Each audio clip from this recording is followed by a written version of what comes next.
22 جولائی 1982 کو جوش کا انتقال ہوا۔ پیش ہیں ان کی 2 غزلیں۔ تجربے کے دشت سے دل کو گزرنے کے لیے روز ایک صورت نہیں ہے غور کرنے کے لیے، جب کوئی بنتا ہے لاکھوں ہستیوں کو میٹ کر صبح تاروں کو دباتی ہے ابھرنے کے لیے کہ حامل اسرار فطرت ہوں، گدھا بھی ہوں تو کیا بات یہ کافی ہے مجھ کو فخر کرنے کے لیے۔ روح کو چمکا خودی کو توڑ کر زینے بنا، 2 یہ تدبیریں ہیں دنیا میں ابھرنے کے لیے۔ غور سے دیکھا نظام دہر تو ثابت ہوا، آدمی پیدا ہوا ہے کام کرنے کے لیے۔ صبح اٹھ کر آنسوؤں سے خون کے روتا ہوں میں، دل کے نقشے میں وفا کا رنگ بھرنے کے لیے۔ گوہر مقصود خود ملتا ہے، ہمت شرط ہے، مضطرب رہتا ہے ہر موتی ابھرنے کے لیے۔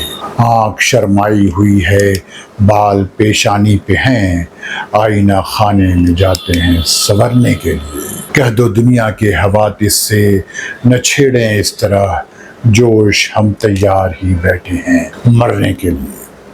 پیش ہے جوش کی ایک اور غزل۔ نہ چھیڑ شاعر رباب رنگی، یہ بزم ابھی نکتہ دان نہیں ہے۔ تری نوا سنجیوں کی شایاں فضائے ہندوستان نہیں ہے۔ تیری سماعت نگار فطرت کے لحن کی رازدان نہیں ہے۔ وگر نظر رہا ہے کون ایسا کہ جس کے منہ میں زبان نہیں ہے۔ اگرچہ پامال ہیں یہ بہرے مگر سخن ہے بلند ہمدم۔ نہ دل میں لانا گمان پستی، میری زمین آسمان نہیں ہے۔ ضمیر فطرت میں پرفشاں ہے چمن کی ترتیب نو کا ارماں۔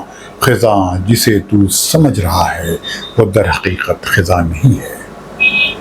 حریم انوار سرمدی ہے ہر ایک ذرہ برب کعبہ، میرا یہ عینی مشاہدہ ہے فریب وہم و گمان نہیں ہے۔ ہر ایک کانٹے پہ سرخ کرنیں، ہر ایک کلی میں چراغ روشن، خیال میں مسکرانے والے تیرا تبسم کہاں نہیں ہے۔ فلک سے ہنگام شعر گوئی صدائیں پہم یہ آ رہی ہیں کہ آج اے جوش نقطہ پرور تیرا سا جادو بیان نہیں ہے۔